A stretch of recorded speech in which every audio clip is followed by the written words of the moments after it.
Hello students आज हम करने वाले हैं क्लास 8 एक्सरसाइज 9.3 क्वेश्चन नंबर 12।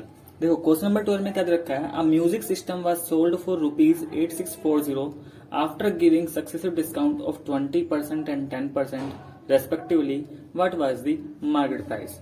देखो क्वेश्चन के अंदर क्या बोला गया है कि एक म्यूजिक सिस्टम है, उस म्यूजिक सिस्टम को कितने में बेचा गया, भाई लिखा है सोल्ड फॉर ₹8640, मतलब कि वो कितने में बेचा गया म्यूजिक सिस्टम 8,640 में उसको बेचा गया। 8,640 उसका क्या दे रखा है, सेलिंग प्राइस।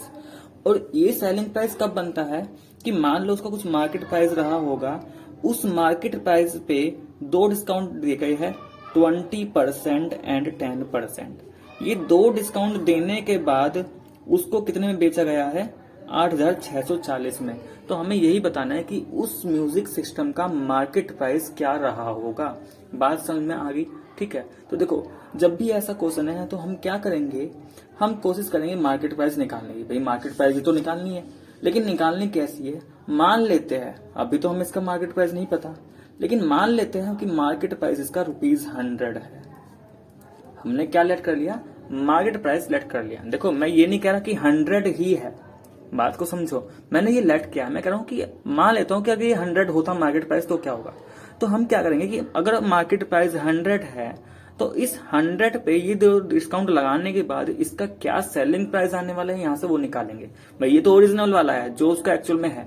हम क्या करेंगे कि अगर वो ₹100 का है तो सेलिंग प्राइस कितने का है ये पता करने की कोशिश कर रहे हैं। बात समझ में आगे क्या कह रहा हूं मैं, ठीक है। सेलिंग प्राइस 100 में गिवन है, लेकिन मैं कौन से सेलिंग प्राइस की बात कर रहा हूं कि अगर मार्केट प्राइस ₹100 तो इसके अकॉर्डिंग सेलिंग प्राइस जो आने वाला है ना, उसकी मैं बात कर रहा हूं, तो मैं वो निकालूंगा।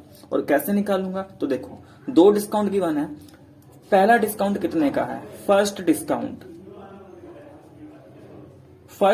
हमें दे रखा है 20%, लेकिन जो 20% है वो किस में मिलेगा, भाई जो इसका मार्केट प्राइस में मान के चल रहा हूं। अब मैं इसको, इस वाली सिचुएशन को अभी भूल जाओ, ये जो लिखा है ना इसको पूरा भूल जाओ।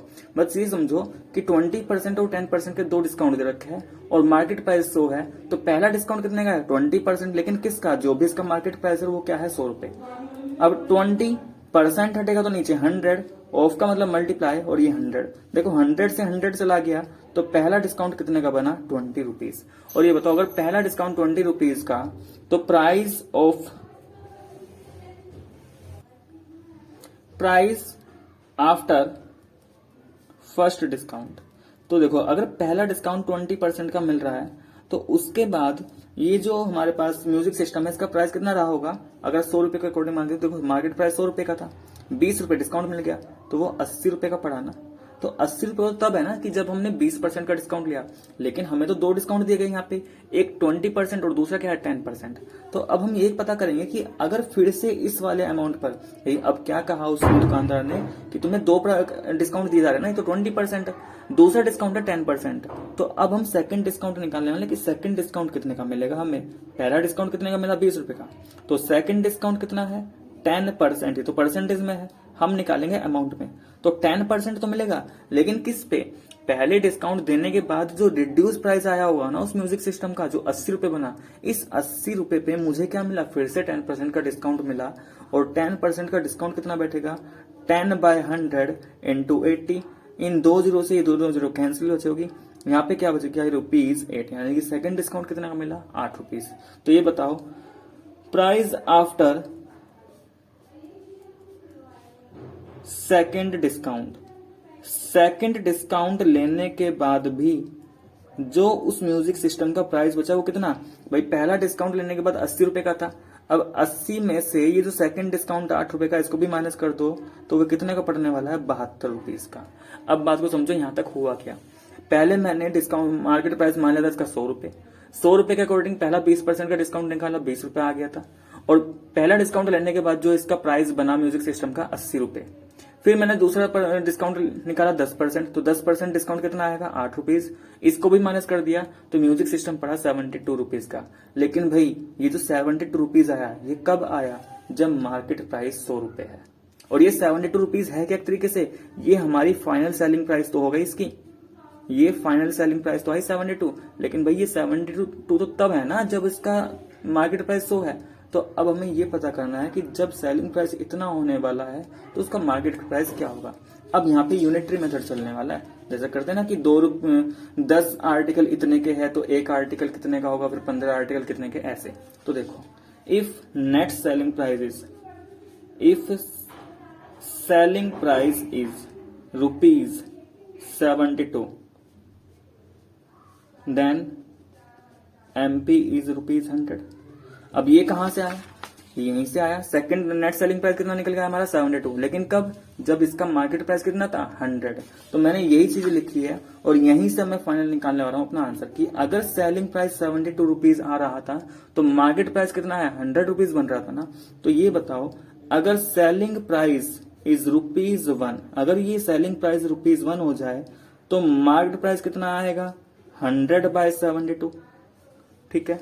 और if selling price is rupees, अगर सेलिंग प्राइस रुपीज कितनी हो जाए 8640, हमें ये तो पता ना कि जब सेलिंग प्राइस 8640 हो तो मार्केट प्राइस कितना, तो अगर सेलिंग प्राइस 8640 देन जो मार्केट प्राइस होने वाला है वो क्या करेंगे, इस मार्केट प्राइस को 8640 से मल्टीप्लाई कर दो। देखो 8 9 जा 72, ये 72 बचा यहाँ पे, ठीक है। तो 8 9 जा 72 और ये 8 1 जा 8, 0 8 8 जा 64। क्या 9 से डिविजिबल होगा ये, ये 9 से हो जाएगा, 9 1 जा 9, 9 1 जा 9, 9 2 जा 18, 12 120। तो यहां से कितना आएगा ये 100 इंटू 120, मतलब कि ये आ गया हमारा 12,000। तो ये आया हमारा फाइनल 12,000 MP। ये क्या आया हमारा MP तो आया, लेकिन ये MP कौन सा है, जब SP 8,640, तो इसके कोरस्पोंडिंग तो हमें MP निकालना था। तो हमारा जो फाइनल मार्केट प्राइस आया, इसका मार्केट प्राइस कितना आया ₹12,000। बात समझ में आ गई, ठीक है। तो स्टूडेंट्स ये था हमारा क्वेश्चन नंबर 12। नेक्स्ट आते हैं इस एक्सरसाइज का लास्ट क्वेश्चन, क्वेश्चन नंबर 13। देखो क्वेश्चन नंबर 13 में क्या बोला गया है कि which is better deal for the customer, a single discount of 14% और 2 सक्सेसिव डिस्काउंट ऑफ 12% एंड 2%। देखो यहाँ पे क्या बोल रखा है कि एक प्रोडक्ट है मान लो, ठीक है, उस पर 2 तरीके से डिस्काउंट दिया जा रहा है। क्या, पहला तो सिंगल डिस्काउंट, यानी कि या तो 14% का डिस्काउंट ले लो, ठीक है भाई। मान लो एक प्रोडक्ट है, मैं इस सिचुएशन को समझाता हूँ, ये क्या कहना चाह रहा है। इसमें वो 2 कंडीशन दे रहा है कि या तो भाई तुम 40% का ही डिस्काउंट ले लो, ठीक है, पहला केस तो ये, या फिर वो कहना चाह रहा है कि या फिर तुम ऐसा करो 12% का एक डिस्काउंट लो और उसके बाद 2% का 2 डिस्काउंट। तो ये 2 ऑफर हमें मिल रहा है, ये पहला ऑफर हमारे पास, ये दूसरा ऑफर कि या तो एक ही डिस्काउंट लो, लेकिन अगर एक ही डिस्काउंट लोगे तो 14% का मिलेगा, और अगर तुम 2 डिस्काउंट लेना चाह रहे हो तो वो भी पॉसिबल है, लेकिन 2 में पहला 12% का मिलेगा, सेकंड 2%। और हमें यही बताना है कि इन दोनों ऑफर में से बेटर कौन सा है भाई, बेटर डील, डील का मतलब इनमें से कौन सा हमारे लिए बेस्ट रहेगा, कि क्या ये वाला, इस वाले में हम फायदे में रहेंगे या ये वाला ज्यादा प्रॉफिटेबल रहेगा, ठीक है। तो किस में ज्यादा प्रॉफिट होना है हमें ये बताना है। तो देखो मैं क्या कर रहा हूं, मान लो जो प्रोडक्ट है, मैं केस फर्स्ट लेके चल रहा हूं, मैं 2 केस बोल रहा हूं यहाँ पे, केस 1 ये, केस 2 ये। केस 1 क्या है, अगर मुझे सिंगल डिस्काउंट 14% का ही मिल रहा है तो क्या होने वाला है। तो देखो मान लो कि मैंने उस प्रोडक्ट का मार्केट प्राइस मान लिया है कितना, ₹100। अब अगर उस प्रोडक्ट का मार्केट प्राइस 100, तो भाई डिस्काउंट कितना मिलने वाला है 14%। अब 14% तो मिलेगा, लेकिन किस पे, जो भी उसकी मार्केट प्राइस है वो मैंने मानी 100। तो 14% अगर निकालू मैं 100 का, तो 14/100 इंटू 100, 100 से 100 गया, तो डिस्काउंट कितने का आया ₹14। तो यहाँ पे जो सेलिंग प्राइस आई, इसकी सेलिंग प्राइस कितनी आई होगी, MP माइनस डिस्काउंट। MP कितना 100 माइनस डिस्काउंट कितना 14, तो 100 में से 14 जाएगा, कितना बच जाएगा ये 86, तो ₹86। तो देखो पहले वाले केस में ये हुआ कि अगर मार्केट प्राइस 100 रुपए थी उस प्रोडक्ट की, तो अगर 14% का डिस्काउंट लेता हूं तो 86 का वो मुझे मिल जाएगा, ठीक है। अब ये देख लेते हैं सेकंड पार्ट में कि सेकंड सिचुएशन में क्या होने वाला है। तो देखो मैं सेकंड केस को भी लेकर चलता हूं, केस नंबर 2। केस नंबर में 2 क्या बोल रहा था कि भाई तुम 2 डिस्काउंट ले सकते हो, 12% का और दूसरा 2%। ये 2 डिस्काउंट ले सकते हो, पहले 12% का मिलेगा, उसके बाद 2% का मिलेगा। तो मान लो यहाँ पे कि जो प्रोडक्ट है उसका मार्केट प्राइस, अब देखो दोनों सिचुएशन में एक चीज ध्यान रखना, दोनों का जो मार्केट प्राइस हम लेट करके चल रहे हैं दोनों का सेम रखा जाएगा, क्योंकि हम एक प्रोडक्ट की बात कर रहे हैं ना। तो जो प्रोडक्ट यहाँ पे मान के चल रहा हूँ उसका मार्केट प्राइस और यहाँ का मार्केट प्राइस सेम ही रहना चाहिए, ठीक है। तो मार्केट प्राइस वही रखा जाएगा जो पहले केस में लिया, तो मार्केट प्राइस 100।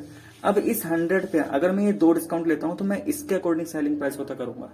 अब देखो ये काम मैंने 12 में किया है अभी, ठीक है। जब हमने क्वेश्चन नंबर 11 किया था उसमें भी यही काम किया था कि वहां पे भी 3 डिस्काउंट मिल रहे थे। तो दोनों डिस्काउंट को अप्लाई करने के बाद यहाँ से सेलिंग प्राइस क्या बनेगा, तो देखो पहला डिस्काउंट कितने का मिल रहा है यहाँ पे, फर्स्ट डिस्काउंट, पहला डिस्काउंट मिल रहा है हमें 12%, लेकिन भाई 12% क्या मिलेगा किस पे, जो भी उसकी मार्केट प्राइस रही होगी यानी कि 100। अगर मैं 12% निकालू 100 का तो ये 12/100 इंटू 100 से 100 कैंसिल, तो कितना आया ₹12। तो मतलब कि पहला डिस्काउंट 12 रुपीज का आ रहा है। तो प्राइस आफ्टर फर्स्ट डिस्काउंट, ये जो भी प्रोडक्ट रहा होगा इसका प्राइस पहले डिस्काउंट के बाद कितना रहा होगा, 100 माइनस 12 कर देंगे तो ये आ जाएगा ₹88। मतलब कि अगर मैं 12% का डिस्काउंट लेता हूं तो मुझे 88 रुपीज का ये पड़ेगा। लेकिन अभी मेरे पास एक और डिस्काउंट है ना 2%, तो सेकंड डिस्काउंट कितने का मिलेगा यहाँ पे 2%, सेकंड डिस्काउंट कितने का 2%। लेकिन 2% किसका, ये जो पहले डिस्काउंट के बाद अमाउंट बचा था ना इसका प्रोडक्ट का 88, इस पे फिर से हमें 2% का डिस्काउंट मिलेगा। सोल्व करेंगे, ये 2/100 इंटू 88, 2 इंटू 88 करेंगे तो 2 8 16, 2 8 16 70, 176/100, और मतलब कि ये पड़ गया हमें 1.76 रुपीज, ठीक है। तो ₹1.76, तो प्राइस आफ्टर सेकंड डिस्काउंट, तो प्राइस कितना बचा उसका आफ्टर सेकंड डिस्काउंट लेने के बाद। तो देखो पहला डिस्काउंट लेने के बाद 88 रुपीज का पड़ रहा था, अब 88 में से ये 1.76 और कम हो रही है, इसको भी कम कर दो। अगर मैं 88 में से ये 1.76 माइनस करूं, देखो पॉइंट के बाद यहाँ पे कुछ नहीं, जीरो कैरी लेंगे, 10 बचेगा, 10 में से 6 गया 4, ये 9 बचा, 9 माइनस 7 करेंगे 2, पॉइंट के नीचे पॉइंट, ये 7 बचा होगा, 7 माइनस 1 करेंगे 6, तो ये 86.24 का पड़ा, ₹86.24, ठीक है। तो देखो सेकंड वाले केस में ये कितने का पड़ रहा है 86.24, और पहले वाले केस में जो फाइनल अमाउंट है वो कितना निकल कर आ रहा है 86। अब ये बताओ हमें कौन सा फायदा रहेगा, भाई यहाँ पे हमें 86 रुपीज देने हैं, यहाँ पे 86.24 रुपीज, तो किसी प्रोडक्ट का सेलिंग प्राइस जितना कम हो रहेगा उतना हमारे लिए बेटर ऑफर है। भाई सेलिंग प्राइस हम तो यही चाहेंगे ना कि कम से कम देना पड़े। अब तुम यहाँ पे कहो यहाँ पे 0.24 का ही फर्क है, देखो बात ये नहीं है कि 0.24 का ही फर्क है, बात है कम या ज्यादा, तो कम तो यही है ना, तो इन दोनों में से बेटर तो यही रहेगा। तो हम क्या लिख देंगे कि 14% डिस्काउंट इज बेटर, कि अगर हम एक सिंगल डिस्काउंट 14% का ही लेते हैं तो 14% डिस्काउंट इज बेटर। बस ये लिख देना कि हमारे लिए जो बेस्ट रहेगा वो कौन सा रहेगा, कि अगर हम एक ही डिस्काउंट लेते हैं 14% का, इन कंपैरिजन टू कि हम 12% 2% 2 बार में ले, इससे अच्छा है एक ही बार में 14% का डिस्काउंट ले लें, वो हमारे लिए सबसे बेस्ट रहेगा। बात समझ में आ गई। तो स्टूडेंट्स ये था हमारा क्वेश्चन नंबर 13। तो इसी के साथ हमारा एक्सरसाइज 9.3 भी कंप्लीट हुआ, ठीक है। नेक्स्ट वीडियो में हम इसके अलावा 9.4 भी करने वाले हैं। तो आज के लिए बस इतना ही। अगर वीडियो पसंद आए तो प्लीज वीडियो को लाइक करें, शेयर करें, ठीक है। और कोई भी डाउट हो तो आप मुझे कमेंट बॉक्स में कमेंट करके बता सकते हो।